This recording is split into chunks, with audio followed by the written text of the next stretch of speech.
We'd like to now talk about the problem of how you try to find the journals that you might want to submit articles to.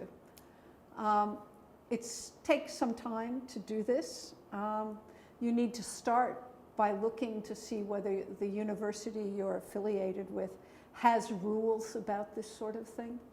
Many Asian universities have divided journals into first tier, second tier, third tier, and will only count for both their departmental reviews and for personal reviews, articles published in certain kind of journals. So that's the first problem that you need to deal with. You also need to think about the practical problems. If you're a graduate student about ready to go on the job market, you need to have some kind of publications. You need to consider not only where they will be published, but how long it is likely to take and what the odds are of actually getting published.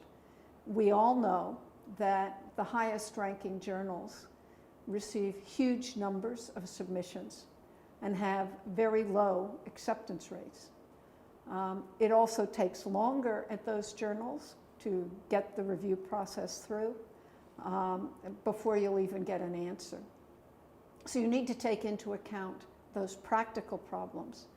But there are also many, many intellectual problems that you want to take into account. Well, in fact, there are now a lot of new journals coming out, often much more specialized than the traditional journals. So 30 or 40 years ago, journals would often be either regionally based, so a journal of Asian studies or a journal of Southeast Asian studies, or they might be discipline based. And the number of journals that are more specialized has been growing.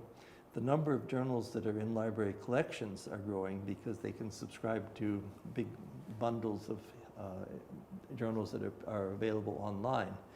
So the number of journals has been increasing. And unfortunately, the journals that the universities are looking for tend to be journals that are highly ranked in citation indexes in the West. The number of journals in East and Southeast Asia alone runs to around 40,000, which is a huge number. But many of those journals will not be recognized by university administrations as being a good quality place to publish.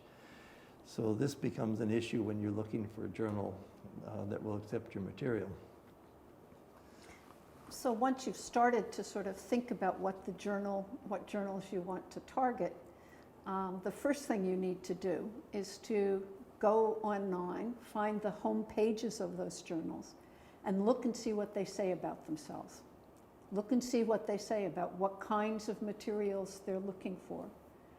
Some of them they'll give you a kind of profile of what they're looking for.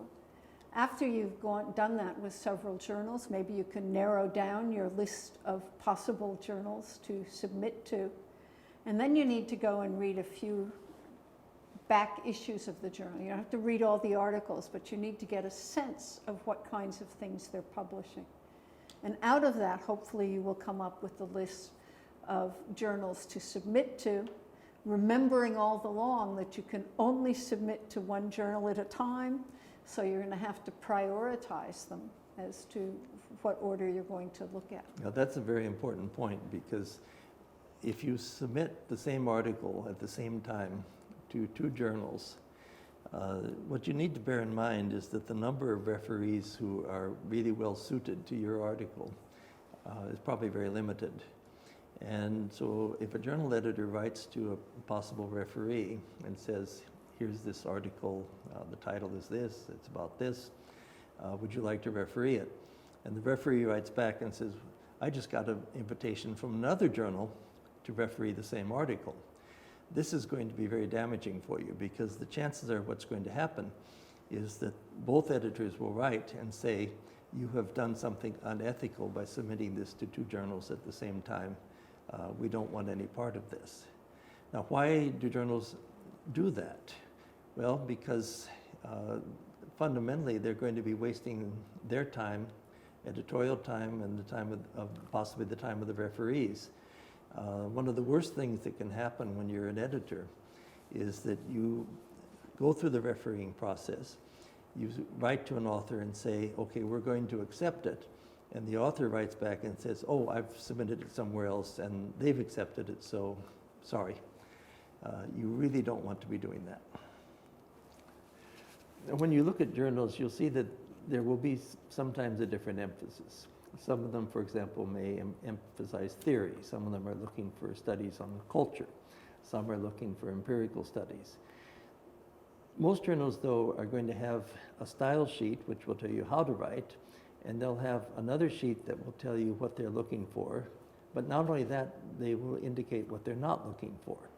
So you want to go to the journal website or look at an issue of the journal and see what it is telling you about the kind of material they want to publish.